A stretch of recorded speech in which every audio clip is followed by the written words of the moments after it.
care enough to ask people that are dying? Ask yourself, do you care whether alcoholics and addicts continue to live and die? Do you care whether they die? Do you care whether you die? Do your amends have anything to do with drinking again? Does this current list of unmanageability have any connection to a drink? Do the areas where I'm running my life on self-will have anything to do with me taking a drink? And if they don't, if these lists, this list of current unmanageability, this list of current agnosticism, man came to our group one time in Santa Monica, great guy, you'd heard of him, big book stuff, does the 1 through 9 on a regular basis. Young girl in our group raised her hand. She said, could you tell us about the last time you went through the steps, the current unmanageability, the current agnosticism that you discovered? He said, current agnosticism, not only do I not know what you're talking about, I was only agnostic once, and that's when I got here. How could there possibly be any current agnosticism? But you won't be able to see the current agnosticism if you don't get that list of current unmanageability. The manifestations of 52. And let me share an experience I had with the chapter to the agnostic that blew my mind. The first proposition in the second step is, do you now believe, or are you even willing to believe, that there is a power greater than yourself? A lot of people think the first consideration in the chapter to the agnostic, the first half of step 2 that we call it, is, do you now believe in a power greater than yourself? Like you take step 1, you get to the first half of step 2, and you're supposed to have some great belief in a power greater than yourself. It's not. It says, do you? It could be right for the guy with 2 days. They were doing it back when. Do you now believe, or are you even willing to believe, that there is a power greater than yourself? If they've had any kind of first step experience, they got to know there must be something or they're screwed. You're going to come to believe in God the first time through the work the same way you came to believe in booze and drugs. Let me say that again. You come to believe in God the same way you came to believe in booze. How'd you come to believe in booze? Did you ever get absolute faith in booze by watching somebody else get drunk? No. Did you ever have faith in booze by looking at it through the window of the liquor store? No. So how'd you come to believe in booze? And if you're like me, it became a power greater than yourself. Some new idiot says, I'm having trouble believing in a power greater than myself.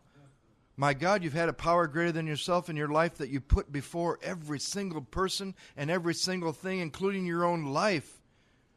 You've had experience with a power greater than yourself. So how'd you come to believe in booze? I saw that it worked in others. I made a decision. That wasn't enough because deciding to get drunk never got me drunk. I had to get up, put one foot in front of the other, take some action. Boom, boom, boom, boom, boom, boom. I got some results. Then I had faith in booze. Same process in this book. You see that it works in others. You make a decision at step 3. You take some action in 4 through 9, which is the same as walking to the liquor store, and then you come to believe in booze. You come to believe in God the same way you came to believe in alcohol. So, I get to that first consideration in step 2. Do I now believe, and I have some time now, do I now believe, or am I even willing to believe, that there is a power greater than myself? That question will do nothing for anybody who's had some time or done some work. Of course you do. But if you add one little thing to that question, to that consideration, to that one short question they say we need to ask ourselves, it'll make it as relevant to you the second time as if it's your 50th time through the work. And here's how it goes. Based on what I've seen in step 1, do I now believe, or am I even willing to believe, that this power that I say that I believe in can take me past where I am with every area I've seen on page 52, including freedom from alcohol, that I might not even know how it would feel? Past here. Because what you're facing in the second step and what you're going to face in the inventory, if you've been around for a while, is not what you do when you're powerless over alcohol with an unmanageable life. You're going to be facing what the fuck you do with power, with manageability, with the grace and glory of God in your life, and you're going to write about those times you thought you were so clear in 10, 11, and 12, wasn't nothing touching you. You give yourself to 1, 2, and 3 again, and it does its magic, and all of a sudden, gee, there ain't going to be much of an inventory. I've been in India for the last 3 years, been studying with so-and-so and such and such. How big could the inventory be? Could I really owe that many amends? I'm a pretty spiritual guy. Set-aside prayer opens you up. 1, 2, and 3 does its magic. And every time I've started the work, my head says the set-aside prayer ain't going to work. Haven't I risen a little bit higher than the set-aside prayer where, I know prayers in other languages. I know mantras. I know how to use a mala. I know this and that. The set-aside prayer is not going to work. There's not going to be much new in 1, 2, and 3 for me. This is my mind in March when I asked Mark to take me through, to help me. There's not going to be much of an inventory, and there certainly won't be very many amends. And isn't it great when you're surprised by not only the process, but you know how you know when God's in your life? When you're surprised by your life too. If somebody would have told you where you were at a year ago, where you're at now, and it's pretty much the same, you got to ask yourself some basic questions. But if somebody would have told you where you were at 5 years ago, where you were going to be today, and it's an absolute surprise, because you know how you know? You know how you know when God's working in your life? When you feel lucky. You know how you feel when God's not working in your life? Unlucky. And you know how it feels to feel lucky? You're surprised. You're passionate. You're awake. You're feeling great about what's going on in your life. And then you hit a wall. And you've done some work. And you're wondering why. And you ain't talking about the amends that weren't finished. Or you have finished amends and you hit a new wall. It's like do some work, get a power, come to the new wall. It's just a new wall. Hello, new wall. Am I going to go around you? Am I going to just sit at the base of you? I'm going to stay on this side of it? Or am I going to ask God to take me through the new wall? And you'll see the new wall in the list of the current unmanageability. The manifestations of page 52, which will become your agnosticism. So if you've been around and you get to that question, do you now believe, or are you even willing to believe that there is a power greater than yourself? And it's a stupid question because you know there is. Add to it, that can take me past here. Here. This stuff that I've located. The first step has located me. Here I am. Do I believe this power that I say I have so much faith in can take me past where I am? How are you going to work with that?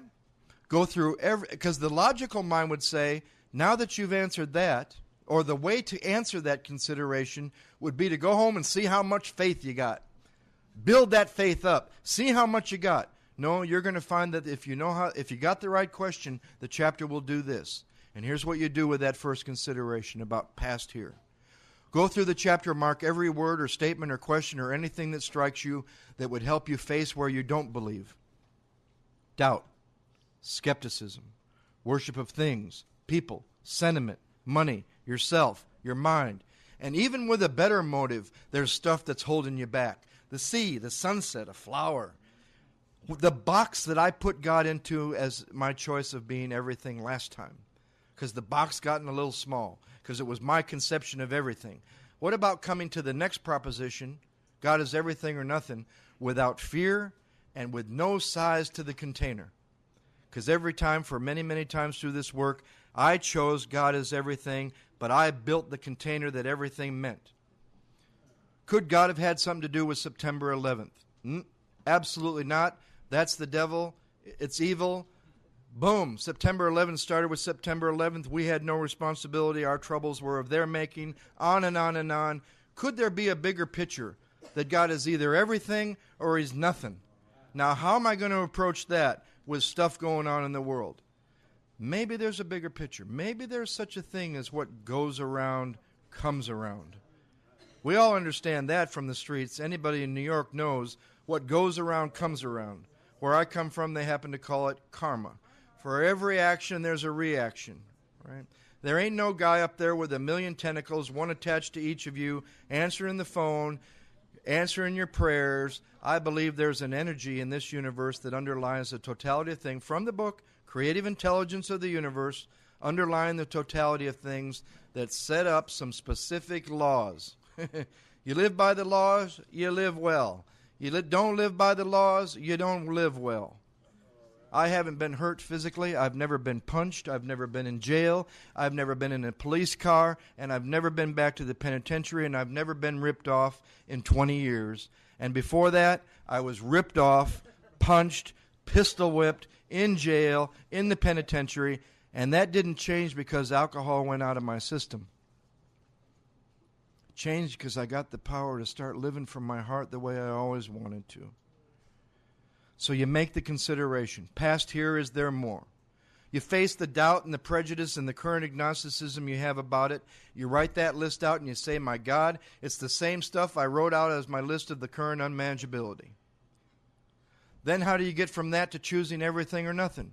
Go back through the chapter in another color and see the words or phrases or statements that are like more positive, that make you feel a little more comfortable, that take you from that. As soon as a man can say he's willing, he's well on his way. As soon as prejudice is laid aside, boom, the cornerstone. What statements or words, what things can I consider that would take me past my doubt? But you got to see the current agnosticism to get past it. How are you going to get past what you don't see? God don't take you past what you don't see. He's not that rude, and he doesn't come unless he's invited. First spiritual principle of AA. God ain't rude. He only comes when he's invited because of his love, not because of his choosiness. I'm not going to pick you. You're not calling me the right. If we had to call God the right name to get here when we were new, a lot of us would be in trouble. Because I called him some names. No, you got to call him the right name. No, you don't. Drop the name. Well, what's the name? That's my conception. That's my conscious contact. How are you going to take away my conscious contact? Face the doubt. How much did you believe when you got to the second step this time? This much.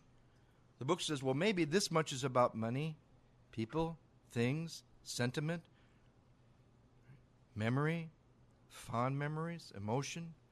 And you see, it locates you just as much as step one located you. Then you make your choice. Yes, I choose everything, and I'm going to drop my conception about the container.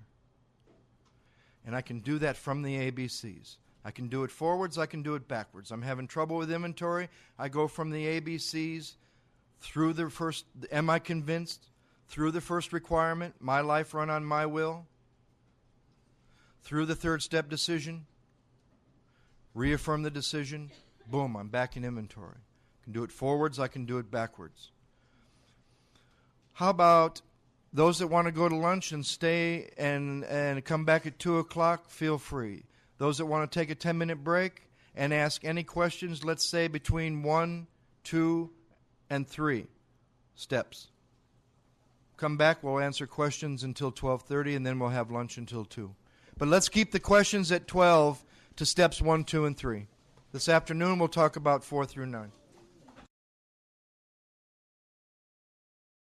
We're going to have more time over the weekend to entertain questions. We're spending the entire afternoon on 4 and 9. So I wanted to ask a question of the group before we ask for questions from you. With a raise of hands, and think about it for a moment, how many people in the room, their number one priority is to stay sober? Staying sober is your number one priority. How many?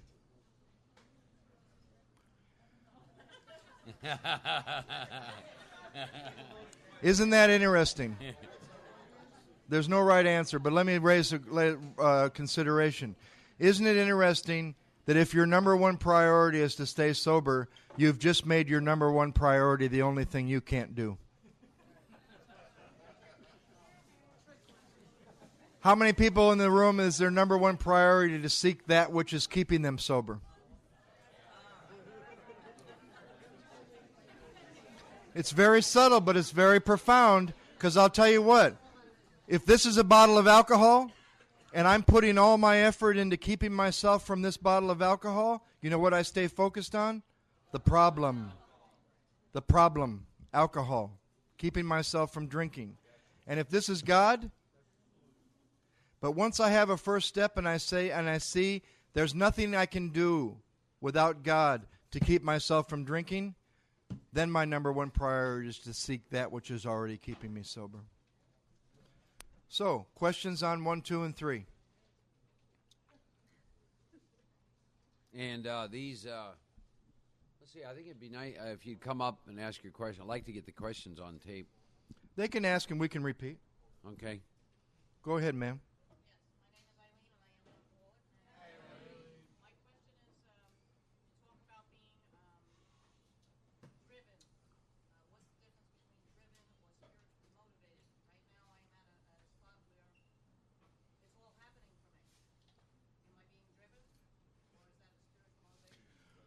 Marco will respond to this. The question was, what's the difference between being driven and spiritually motivated? I'll give you an assignment. First of all, look up the word driven so that you understand what the word means. Really, I don't know if there's any difference. Now, being driven by self-will, if you look up that word, what you're going to understand is there's no choice. Let me rephrase that. Spiritually driven, driven by self-will is the question. I'm at a spot where I'm just really, it's all happening for me. Am I, is that on self-will? Or is that? My experience is no. Your head is already in the tiger's mouth, and you can't speed it up, and you can't slow it down. Go along for the ride. And does it really make any difference? Based on the results and the effect and knowing God. And the only thing I would say is as long as you're clear on who the driver is.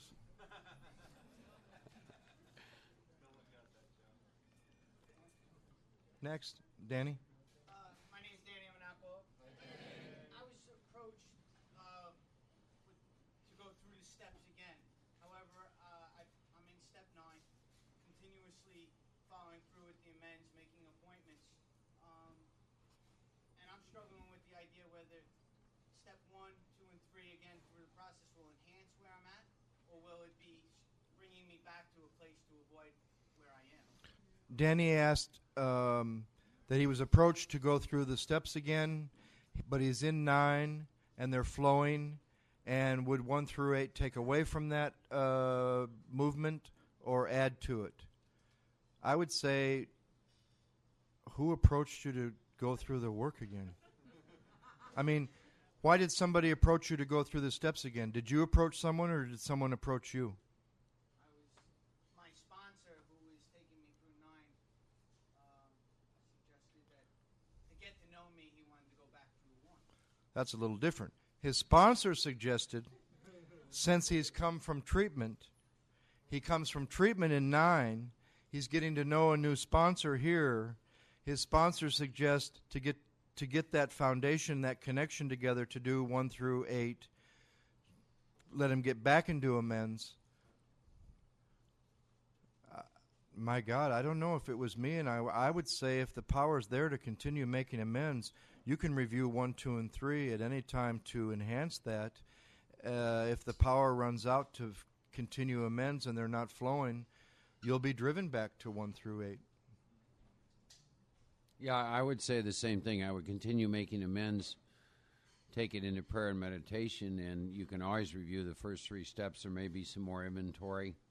You're going to be doing a lot of inventories over the years, but keep your focus on the 9th step.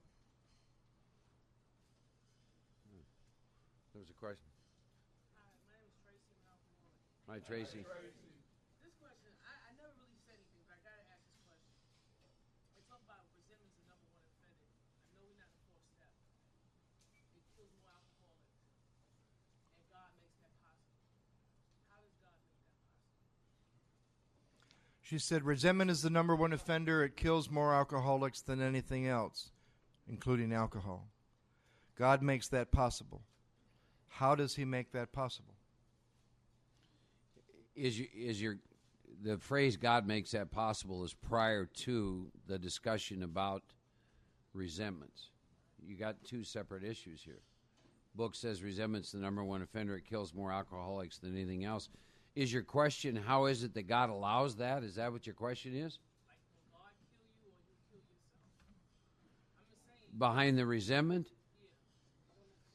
I don't know. Like they say, God makes that possible. No, that sentence is behind this idea that you got to get rid of your selfishness. Inventory is the vehicle to get rid of that selfishness. They're in two different places in the book. You're putting God makes that possible behind resentments, kill more alcoholics than anything else. God makes that possible is where it says, our troubles we think are basically of our own making. They arise out of ourselves, and the alcoholic is an extreme example of self-will run riot, though he usually doesn't think so. Above everything, alcoholics must be rid of this selfishness. We must be rid of this selfishness or it kills us. God makes that possible. They're talking about selfishness. Resentment is the number one offender. It destroys more alcoholics than anything else. From resentment stems all form of spiritual disease. It's like Mark said, it's two different things. God makes it possible to get free of selfishness by removing it, by giving you the power to move past it, to live unselfishly. God makes it possible by removing the things that block you from more power to live unselfishly. Hi, my name is Kel. I'm an alcoholic and an addict. Hi, Kel. I haven't worked. This is first time to work and trying to start the work. And all I've done so far was read the first 164 pages. My question is it possible for a person who hasn't done the work to work on the resentments? She's in the work for the first time. She's only on one very first assignment, which is to read the first 164 pages. Is it possible for her to work on her resentments? For instance, what's going on is while I'm starting the work, while I'm doing the work, I have developed a resentment. She's developed a resentment while working on step one. Nobody can relate to that one. And I'm afraid that resentment is of course blocking me. Well, you got a million other ones, darling, so stay focused on the assignment. Stay focused on 1, 2, and 3. The power will be there to move you through the resentment inventory. Yeah. You can't work on your resentments.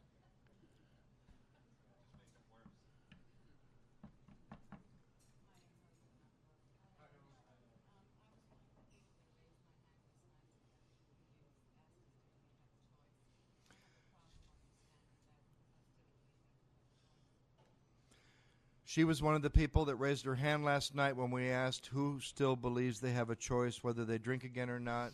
She has a problem with that because she still thinks she has a choice. Let me read something to you on, there's two areas. It's on page 24. And they're talking to you and I about the state you're in now, which is you're sober. The fact is that most alcoholics, for reasons yet obscure, meaning we don't know, have lost the power of choice in drink. Sober. And now it's going to tell you why you've lost the power of choice in drink. Because our so-called willpower, which is, by the way, where choice comes from, becomes practically non-existent. We're unable, at certain times, to bring into our consciousness with sufficient force the memory of the suffering and humiliation of even a week or a month ago. We are without defense against the first drink. There isn't anywhere in this book where you can show me where it says I'm given the power of choice. Now, when you get to the 10th step, that's where you're told some very interesting things, but the power of choice being given back to you is not discussed.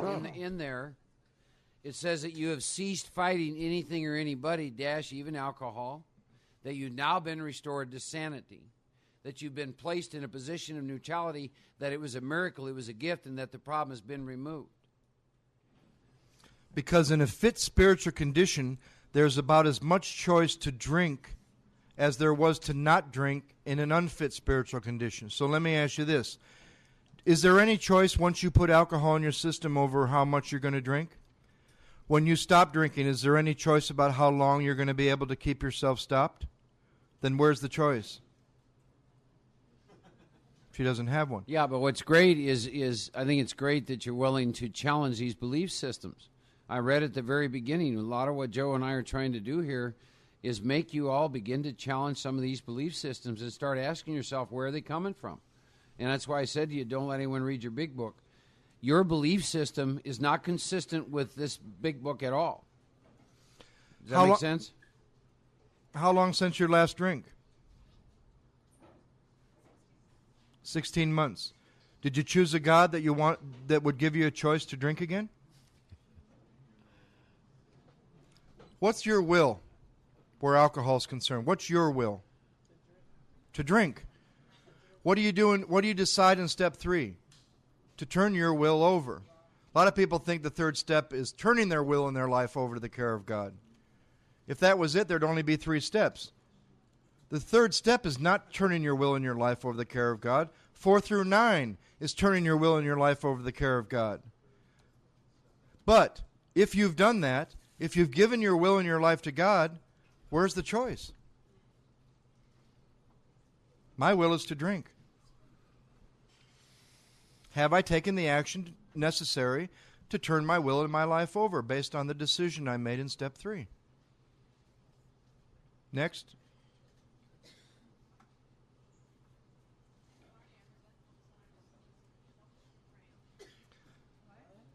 My name's Marty. I'm selfish, dishonest, self-seeking, and afraid. Welcome.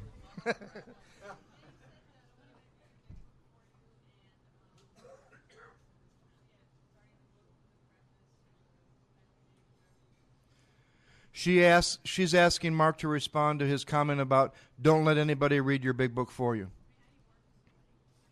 How do you work with somebody based on that principle you spoke of? We answer some questions before we ever open the book that we've talked about.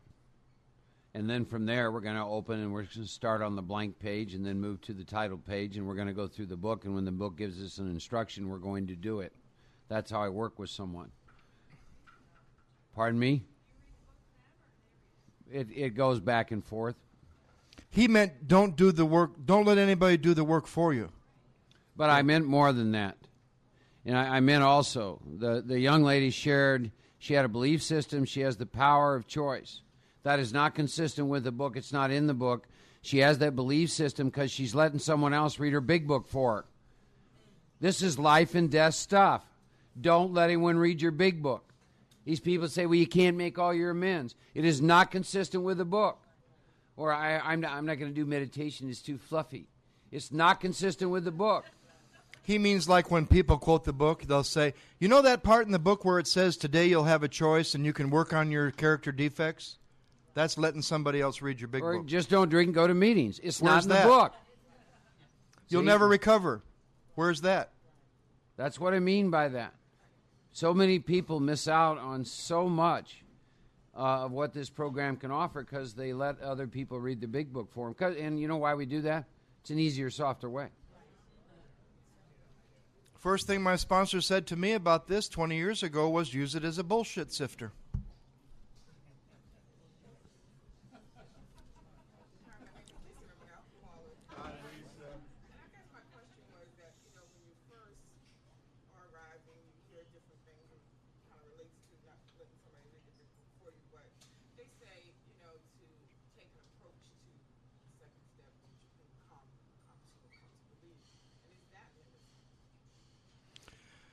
She asked, when you're new and you're hearing a lot of confusing things and you hear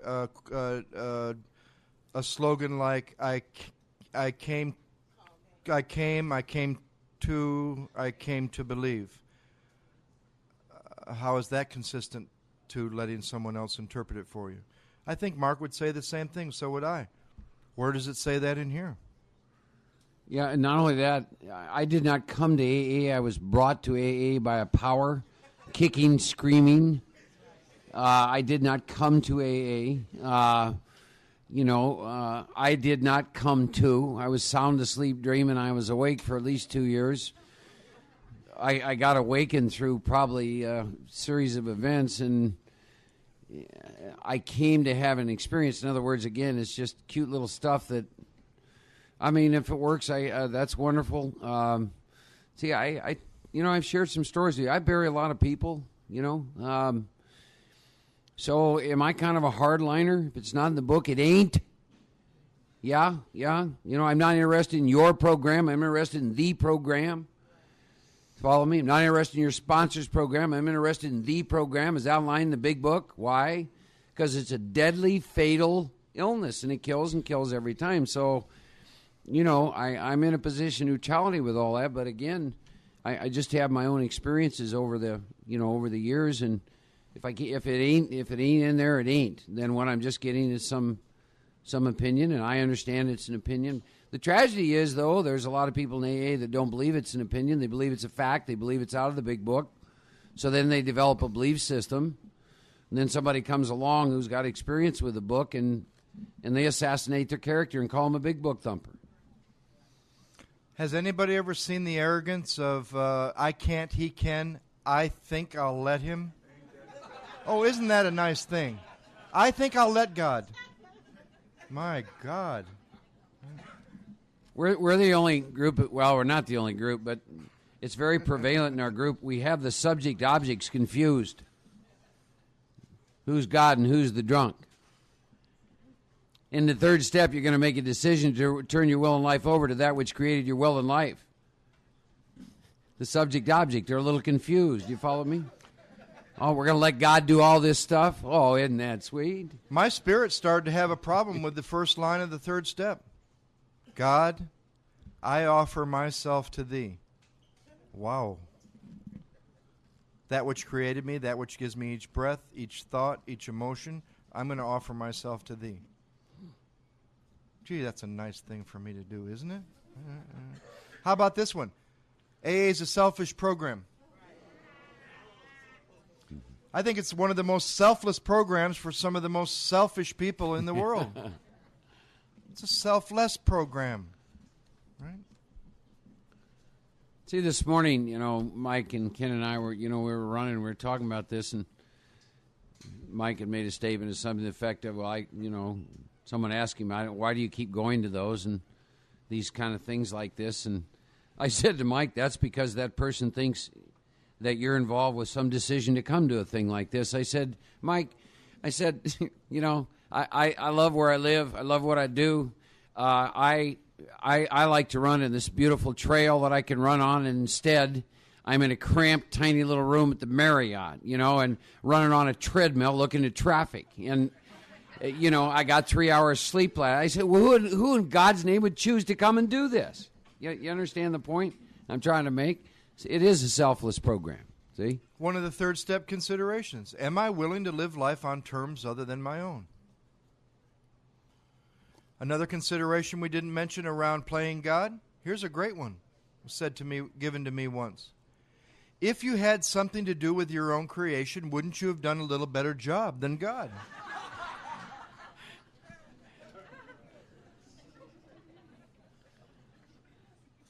Any more questions?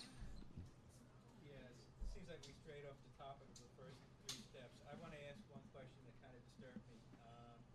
This is for Joe. Could you please elaborate on your comment about karma and September 11th?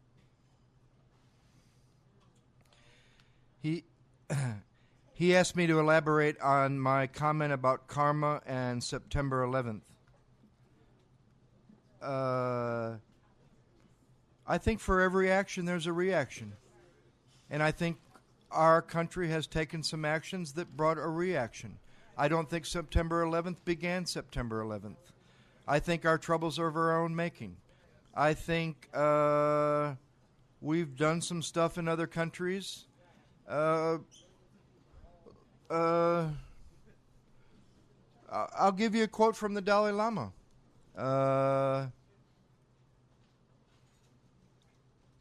He said, and he's a very compassionate person, he said America needs to take the responsibility and admit that they were a part of bringing it on by not responding when it happened to others and doing it to others.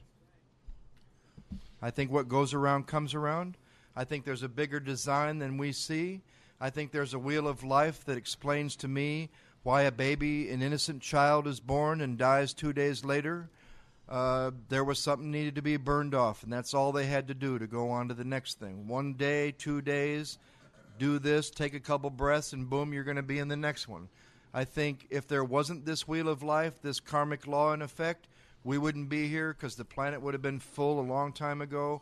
If all it was about God's love and you'll live forever and nothing will ever go wrong, paradise on earth. It's just not that way. You want to talk about the power of resentment? Bin Laden, did it do him good to write some 4-column inventory? I mean this. I was talking to a pal of mine, and I realized 9/11 happened behind a resentment. It happened behind a resentment. Column 1, U.S. of A. Column 2, blah, blah, blah, blah, blah, blah, blah, blah, blah. Third column, this is how they'd affect me. Wow. I'll tell you something, though, and it's not stuff that we should really be getting into, but I'll tell you, to think that the Muslim religion is filled with fanatics, I'll tell you this, there's about as many religious fanatics in the Muslim religion as there is in the Christian religion. There's great Christians. There's wonderful Christians. We know some of the stuff going on in Christianity nowadays. Atrocious, unforgivable, sinful stuff. Probably forgivable by God. I'm not God. Some of the things they're debating now should not even be considered to be debated. If you did it, if I did it, there would be no debate. Here's one of the things I love. Some agency gets in trouble. They go to the court or whatever, the Supreme Court, and they say, now here's what we'll do. We'll make a thorough investigation of our agency, and we'll get back to you. Now imagine me going to court and saying to the judge, charged with whatever, let me tell you, Judge, I'll tell you what I'll do. I'll make a thorough investigation, and I'll get back to you in a couple months. Right? Questions on first 3 steps? We got time for a couple more.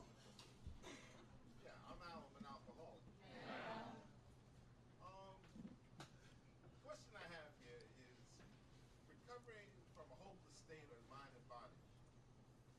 It would be the same as recovering from alcoholism, or is it much more? He's asking, when the book promises that we will recover from a hopeless state of mind and body, alcoholism, does it mean much more? Well, in the beginning of the book here, it shows the story of thousands of men and women recovered from alcoholism.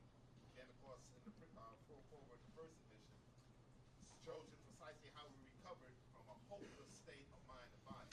Why did they put alcoholism there? Right. I've recovered from a hopeless state of mind and body because I'm not craving booze and I'm not obsessed about it today. That's the hopeless state of mind and body.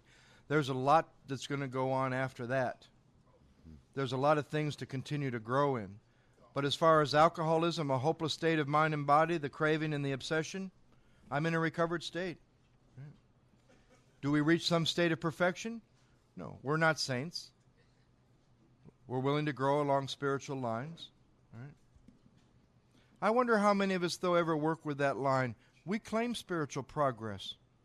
We always say, it's not about perfection. It's about progress. But how do you, in a humble way, claim spiritual progress? You share the miracles. You share the miracles in your life. You give hope to the new man. What hope could I give to somebody in this room that I met at the break that has 2 days if I said to you that I'm still powerless over alcohol and my life is unmanageable? Where would the hope be? That you'll always be recovering. That you're not going to have power in your life to make decisions along specific lines. You're not going to be able to have a manageable life. Something's not going to stay between you and alcohol.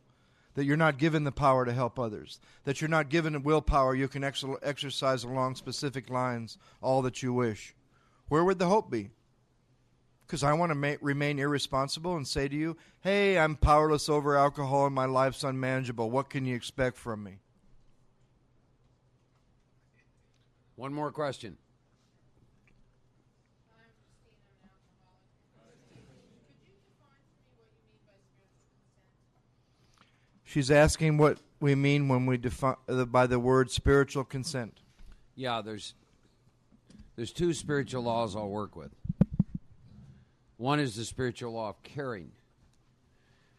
I do not help alcoholics who show me through a course of action they don't care about themselves. However, if they show me through a course of action they're willing to take, they do, then I must be there with them, and I will be. Spiritual consent is this. It is where you have given me permission to come into your life, much like when it talks about in the chapter Working with Others, both you and the new man walk day by day in the path of spiritual progress. But I only work with people who've given me spiritual consent. And by that I mean what they're saying to me is, I have just given you consent to say anything to me at any time about any form of my behavior. That's what I mean by spiritual consent. And we can add to that principle he mentioned first, the principle of caring. The principle of caring goes like this, and many of you have seen it. If you don't care, I can't. You can try to convince yourself you do. You can try to believe you do. But if the new guy doesn't care, you can't. And if he does care, you can't not care. Let's have some lunch. 2:00.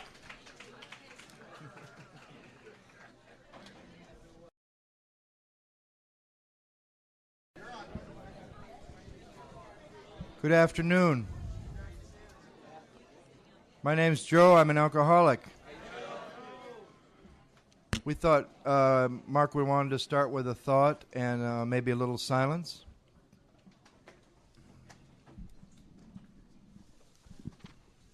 This reading is called Compassion. It says, once you've seen the face of God, you see that same face on everyone that you meet. The true God has no face. The true God has no name. But we cannot identify with that until we're of a very high level of insight. Until then, the gods with faces and the gods with names are still more worthy of veneration and study than the illusions of the world. With long and sincere training, it is possible to see the face of God. Holiness is not about scientific objectivity. It is about a deep and clear recognition of the true nature of life. Your attitude toward your God will be different than anyone else's God. Divinity is a reflection of your own understanding. If your experience differs from others, that does not invalidate your sense of godliness. You will have no doubts after you have seen. Knowing God is the source of compassion in our lives. We realize that our separation from others is artificial. We are neither separate from other people nor from God. It is only our own egotism that leads us to define ourselves as individuals. In fact, a direct experience of God is a direct experience of the utter universality of life. If we allow it to change our way of thinking, we will understand our essential oneness with all things. How does God look? Once you see God and know God, you will see that same face on every person that you meet. How about we take a couple minutes and do a meditation? Ask the God of our understanding to open our minds and hearts and provide us with some energy for this afternoon and allow us to have some fun and lightness with this incredible thing called life. Without opening your eyes, staying in that place, which is the place where truth comes from, where God is, both in and outside of you, all around you. I would like to do just a short guided meditation on the pertinent points that we've covered.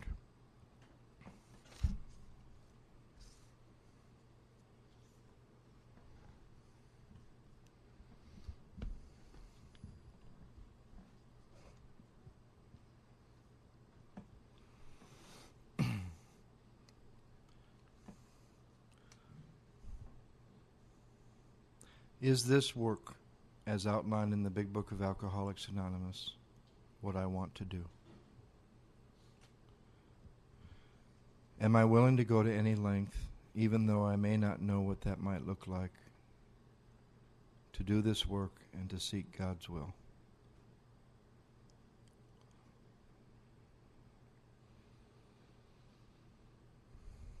Why? Why do I need to do this work?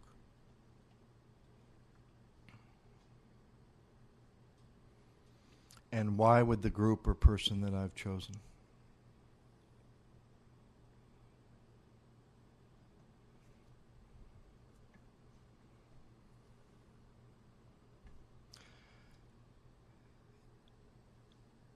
Am I willing to look at and begin to admit the areas of my life where I'm being dishonest with myself and others?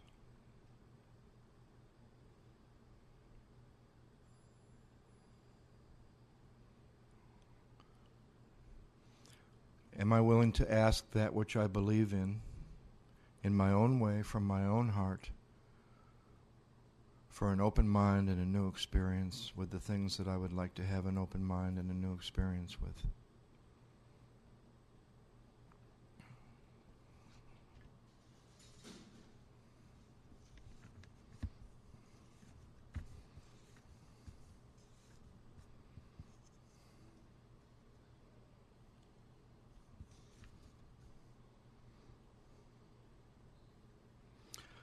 Do I believe this book is laid out to show other alcoholics precisely how to recover, and that that's the main purpose of this book?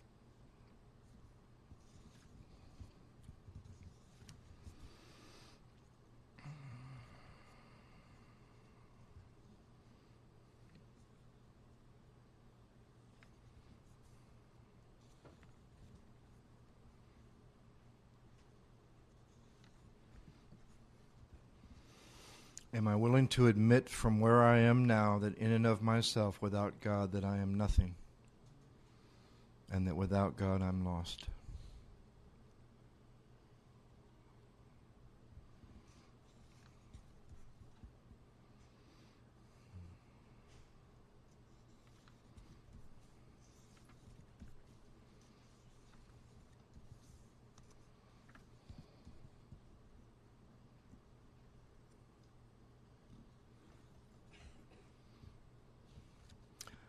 Does my experience abundantly confirm that once I put alcohol and or drugs into my system, something happens where I lose control over the amount once I start? Am I willing to look at that with alcohol? Am I willing to look at that with drugs? Or whatever my problem might be?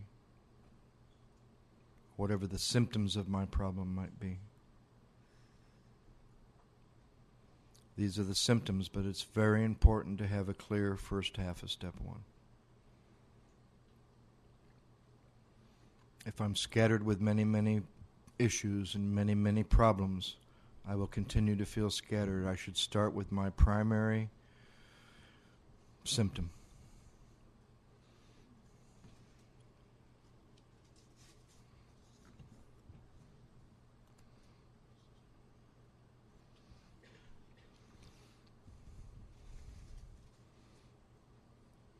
Am I willing to ask God to help me fully concede to my innermost self the truth of my first step?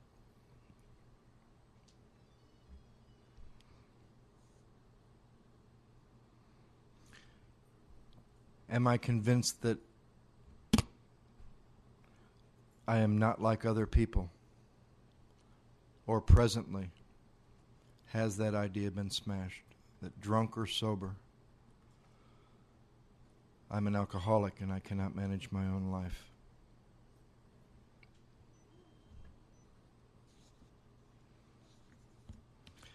Am I convinced that at a certain time, and I might not know when that certain time might be, how it would feel, or what it would look like, that there will be no effective mental defense against the first drink or drug,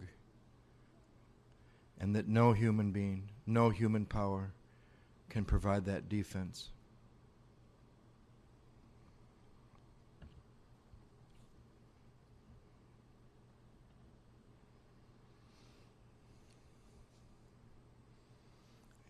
And am I convinced that whatever it is that I'm powerless over, whatever the truth is in the first half of step 1 for me, that my defense must come from a higher power?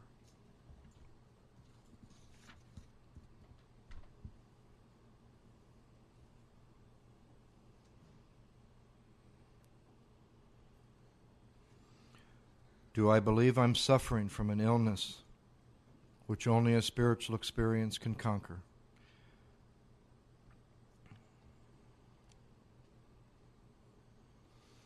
And do I have any other alternatives but the 2 on page 25 to go on the best I can, blotting out the consciousness of my situation as best I can, dying an alcoholic and or drug-addicted life, or number 2, to live on a spiritual basis? Do I have any other alternatives?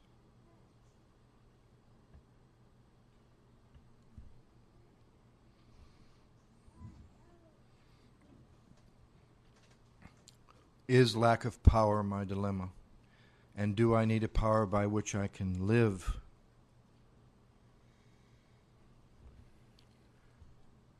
And am I committed to finding out where and how to find that power?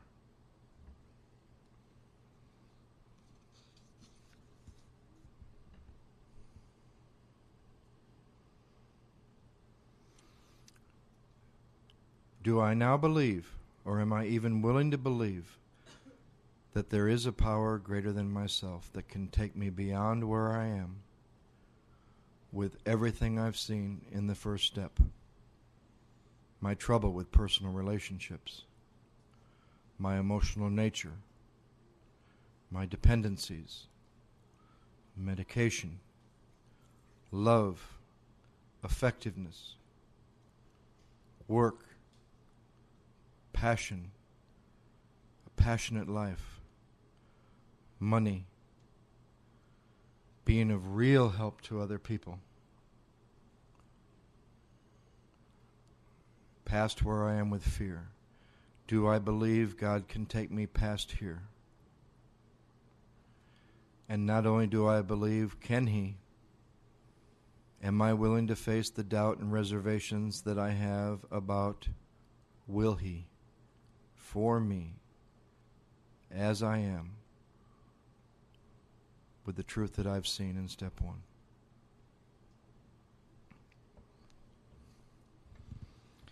Am I willing to face my doubt? Am I willing to ask to be shown my current agnosticism? And do I see that my current agnosticism is the same and only a reflection of the current unmanageability, the manifestations of page 52 as they are now? Can I see that that is my agnosticism?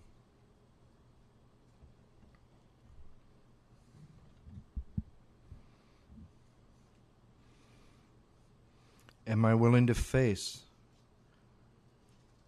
my current situation, surrendered to a self-imposed crisis that I can no longer blame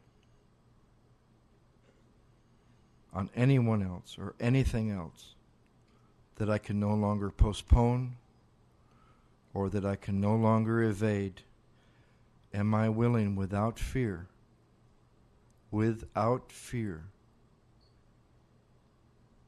to face the proposition that God is either everything or He's nothing? To choose that He is, or to choose now that He isn't?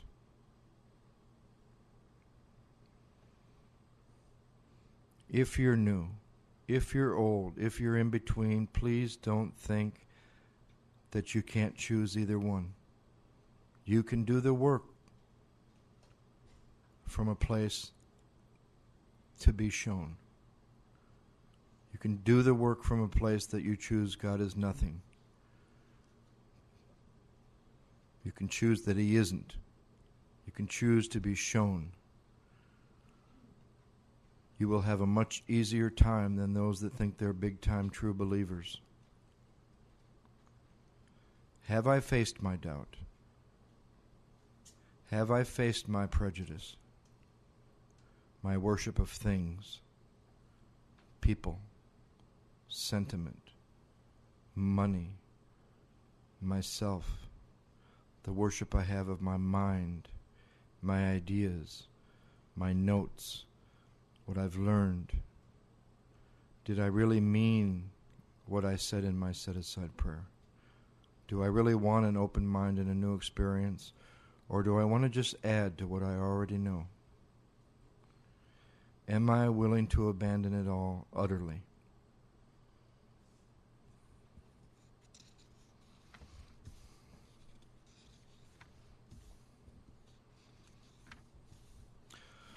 So with the work I've done up to this moment, up to this day,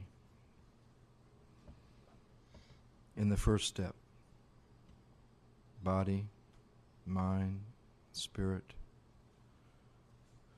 with the work I've done in the second step, with looking at what I've seen, that drunk or sober, am I convinced that I'm an alcoholic and or a drug addict, or whatever your truth is, and that my life is unmanageable? Now, sober, can I move my life past where I am, even with the amount of power I currently have? And am I willing to face at this point what I've done with grace, what I do with power, what I do with all that I've been given, and see that within the realization of the grace of God in my life, whether it's one day or 25 years, that in the middle of the realization of the grace of God in your life is where a fearless first step will be. If there's any fear left to face the proposition that God is everything or nothing, then there's a piece of self that has a reservation about alcohol. Because if you're afraid of drinking again, if you're afraid of facing any of this stuff, you will not meet the condition that says you must fearlessly face the proposition God is everything or nothing. And if there is fear, am I willing to look through it and see that there's a part of self that believes I, without God, can do something about those fears?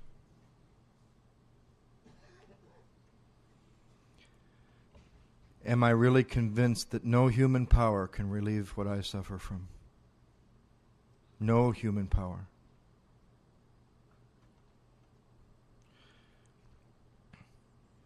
And am I willing to believe that God not only can, but that He will for me if I seek Him?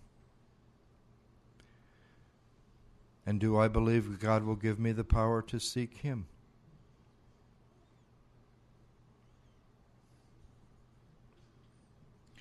Am I convinced that my life run on my will is not successful? With the power, with the grace that I've been given, if I've clearly seen the unmanageability that I currently have, if I've really seen the current agnosticism that I have, am I willing to believe that God can and will for me take me past where I am, and that my life as I currently am, when I'm running on self-will, outside of God's will, doesn't work?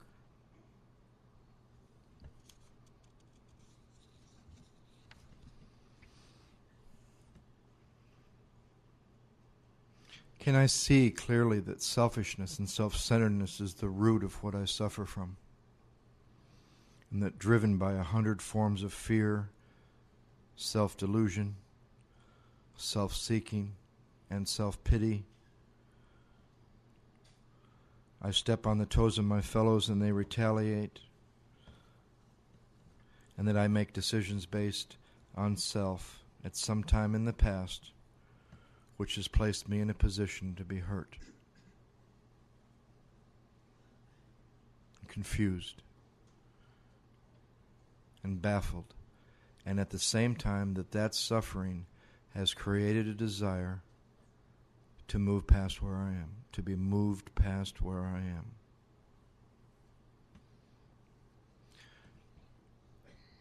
Can I see the freedom in the fact that my troubles are of my own making and that I am not a victim of the things that I've seen in that unmanageability, in that agnosticism, in that list of areas where I'm running my life on self-will, which will become my inventory.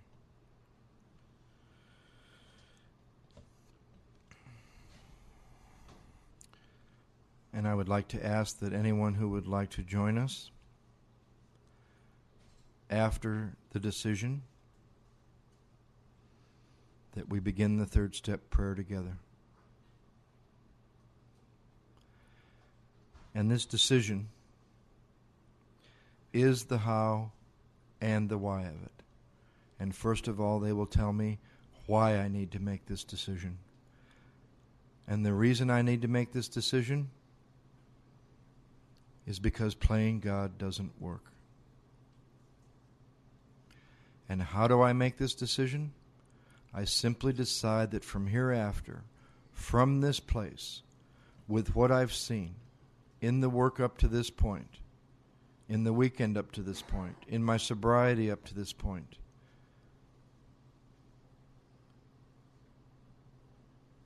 I have seen that playing God doesn't work, and I'm ready to decide that from hereafter, I would like God to be my director in ways that I might not even know. And I would like to be an actor who wants to quit trying to be a director. I would like to be an agent of God and have Him be my principal. And I would like to be His child, and I would like Him to be my Father. And am I willing to face and be rid of any old ideas I have about those principles and really make this decision? What would I like my Father to be? What does that mean to me? What would I like my director to be? How would I like to act? How would I like to be? How would I like to be directed? What would it mean for me to be His agent?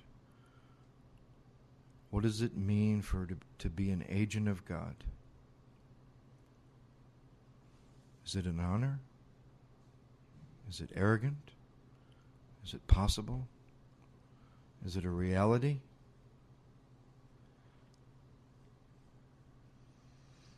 And to really be a child of God, if that idea could go from your head to your heart, that you are a child of God, you will never, ever have a problem with low self-esteem ever again. Because there's nothing you could ever do, get, accomplish, have, earn, work for, more than the realization in your heart that you are a child of God.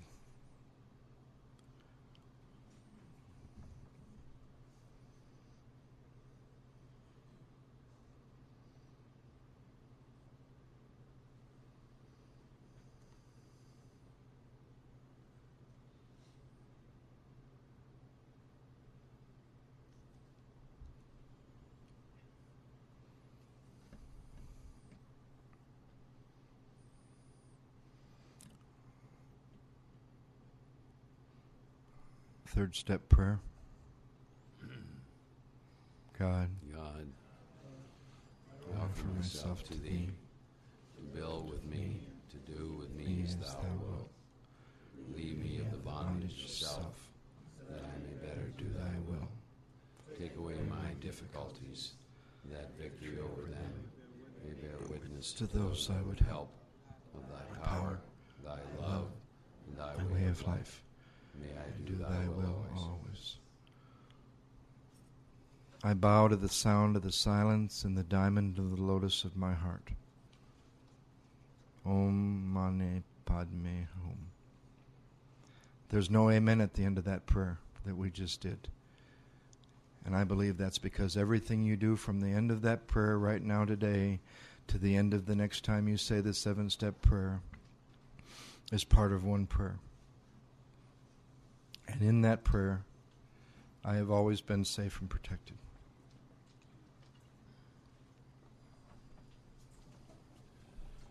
Fourth step. How many of you have written a resentment inventory?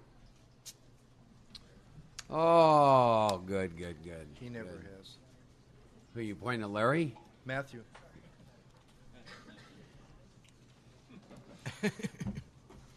How many are currently in inventory right now? A few of you. Hands didn't go quite as high, but that's okay. Same number of hands that are back for the second time in their first year. We're going to have a little fun with something which we call Theater of the Lie. It probably should be called Theater of the Truth, but... Or as he'll share with you, it probably should be called Theater of the Truth About the Lie, even if the truth about the lie is true. There's some things I read in the big book I want to mention again so you'll have a sense of understanding. Maybe give you an explanation. And again, the first time I saw this, and as I work with it, as I begin to write inventory, I begin to have some pretty significant experiences, which is why I use it, because it works. It really opened me up in terms of inventory. Face and be rid of that which has me blocked from God. And some of the things I just want to reiterate again is the book talks about, we're going to get down to causes and conditions. And if you look up the word condition, it'll refer to condition as a state of being. And then a little bit further on, I read that before you get into what I call the fourth column, the big book makes a reference. It says, in that state, the wrongdoing of others, fancy or real, has the power to kill. So I want to show you all a little bit how that plays out, if you will. If I went into most people's homes, or if I spent just a very minimal amount of time with you, I would be able to identify 6 or 8, I'll use the words of the big book, stage characters that your ego has manufactured that you think define who you are. If you stop and think about how the ego is developed at birth, the very first interaction is with the parents, and so the first stage character has been born. I'm a son or I'm a daughter. And you get a sense of who you are from an external source, right? And then let's say that you have brothers or sisters. Now you have another stage character that you think defines who you are. I'm a brother or I'm a sister. And then you go along a little bit longer and you get into high school, and I guess let's say that you're an athlete. Now you got another one that you think defines who you are. Or maybe you're a computer geek or a nerd, so now you've got another one that defines who you are. Then there's people like us, we're the beer drinkers and the potheads and the antisocials, and so now we've got, that's another one that defines who we are. And then the first time that you either have sex with yourself or another human being, you now have introduced to another one. Somewhere in there, at least if you're a male, because that's what I am this time around. From the very first time I had my first fight, I got introduced to another one. I like to call him Rambo. He got real well defined as I got into my alcoholism, then got sent to Vietnam and some other stuff. And you ladies have one too. It's called Xena. Some of you very cleverly disguise it, but you all have it. And Let's see, and then you go along a little bit longer, and you start dating, and let's say if you're in a relation, those of you who are just, quote, in relationships, but you haven't moved into stage 2, which is perhaps commitment, and then stage 3, which is engaged, and stage 4, which is marriage, soon to be followed by stage 5, divorce. But now you have another character that you think defines you. I'm a husband, I'm a wife, pay attention to not only yourself when you talk, pay attention to other people when they talk, and watch how often they will be talking about a human being and never mention their name and use the word my. My house, my wife, my ex, my, and won't even use their name. And they're completely asleep to what they're doing when they do that. And so then if you go along and in that marriage or in that relationships you have children, now you have another stage character. Now you're a parent, aren't you? You're a mom and you're a dad. And of course, somewhere along the line, if you're working, you have a career person, right? Somewhere along the line, most of us have a part of us that is very much identified with money. I am my money. And so if I just walk into your house, I can get a real sense of all the different stage characters that you think define who you are. And what are we having? We're having some fun here now. Cleaning lady? All right. So are you getting an idea? Now, I want you to take a second. I want you to kind of think of your own stage characters, and I'll use myself as an example. And then I'll use Joe and I. So, I'm in the world to play the role that God has assigned. So, what are some of my roles? Well, I'm an alcoholic. I'm a member of Alcoholics Anonymous. Those are two different characters, by the way. I'm a spiritual man, Mr. AA. See? I definitely got a male Rambo in me. I am CEO of a company. Follow me? That defines who I am, correct? What else? I'm a writer. That's another one. I'm a sponsor. That's another one. I am my money. That's another one. I'm a jock. I'm an athlete. That's another one. That's a pretty good start. Every inventory that I've written, and the last one that I wrote, that inventory was written by different parts of those stage characters depending on what individuals or institutions hurt, threatened, or interfered with one of those states of being. I'll give you an example. I wrote some inventory on some employees who work with me. I'm probably not the only one in this room that's had to do that.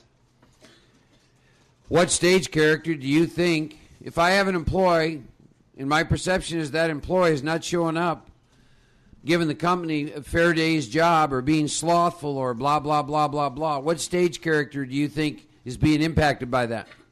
The CEO, the business person. And my inventory revealed that he wasn't just a little disturbed by this behavior. Because what does he need to be to exist? He needs to be in that position. So anything that hurts, threatens, or interferes with that position, he will experience it as though he's fighting for his very life, because he is. That's he wrote some inventory. Now, Mr. AA has been writing inventory for years. Because, there's no police squads going around cleaning all this crap up, and there's just stuff going on in AA, and he's just never satisfied. See, and Mr. AA has an idea of how it's supposed to look, right? Follow the traditions and follow the big book, and, there's some groups in Dallas just not doing that. Can you imagine? And so he gets to write some inventory. But every time I write inventory, these different stage characters are the ones who write the pieces of inventory. Those of you that recently if you've gone through any relationship problems, I can assure you had a husband or a wife or a boyfriend or girlfriend that wrote some inventory that wasn't getting their way, remember? So that's the basic concept that I want you to think about as we're going to do some stuff in Theater of the Lie and maybe give you an idea of what you're up against with this stuff. Maybe give you an idea of what the book means when it says resentment is the number one offender. Maybe give you an idea of what it means when it says in that state the wrongdoing of others, fancied or real, has the power to kill. So what I like to do when I do Theater of the Lie is I like to find someone who has maybe recently written some inventory they would be willing to share. Just so you know, I could pick anyone in this audience to do this with. You all have stage characters. You all got shit going on. I don't care who you are, because you can't defeat the ego. So I'd like to find someone who's recently written some. You want to volunteer? Come on up.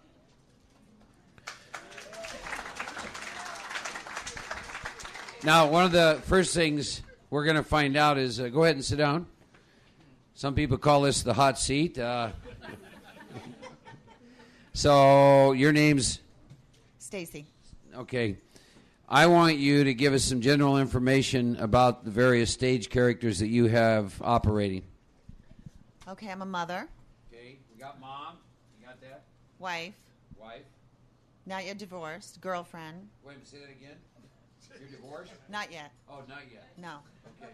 And then I heard a girlfriend? No. Oh, okay. Have a boy. Well, yeah, I'm a girlfriend too. Oh, okay. I'm sorry, I got confused. She's both a wife and a girlfriend with two different men. I got confused. You all get that one? Did you catch that? Yeah. You're an alcoholic? I'm an alcoholic. Okay. I'm a member of Alcoholics Anonymous. Spiritual woman? Spiritual woman.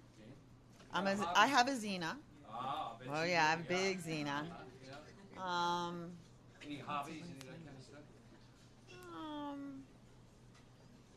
Yeah. Then there's the work. Okay. There's Career? my work. Career. What do you do?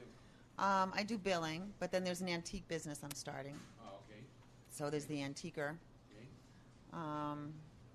Let's see what else. That pretty well define you? Oh God, no, I'm sure there's a lot more there. That'll be a good start for inventory. By the way, I want to distinguish something. This is in the area of sex. You know, that area never talked about in AA, because we all have celibacy as a sane and sound ideal, right? I want you to understand something. How many of you are married? Raise your hands. Okay. So you have a state of being called husband and wife. And virtually every belief system you have came from watching your mother and father and television and the culture and everything else. That's where your third column starts to roll out. But I want you to understand something. You've got a husband and wife.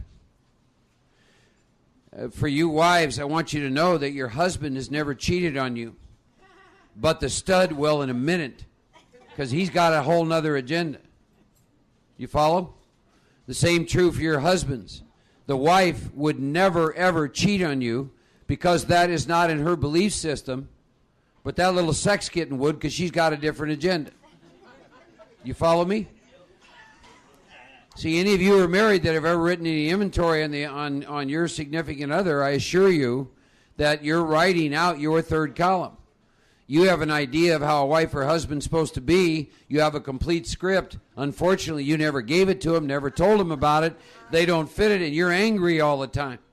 You see? And so that's some of the stuff that we're going to look at in here. So you got a pretty good idea of this. We got an interesting host of characters here. So who are you resentful at? Let's try the ex-husband first. Okay. They're nameless, of course. I understand we're on tape, but can we just give him a name like Paul or something? Ivars? Okay. So he actually has a name. I've noticed this in particular with this concept of when it comes to exes, because see, if you give them a name, it's like they still exist or something. You know, it's always exes. You know, do they have a name? Well, yeah, okay. So it's Ivers.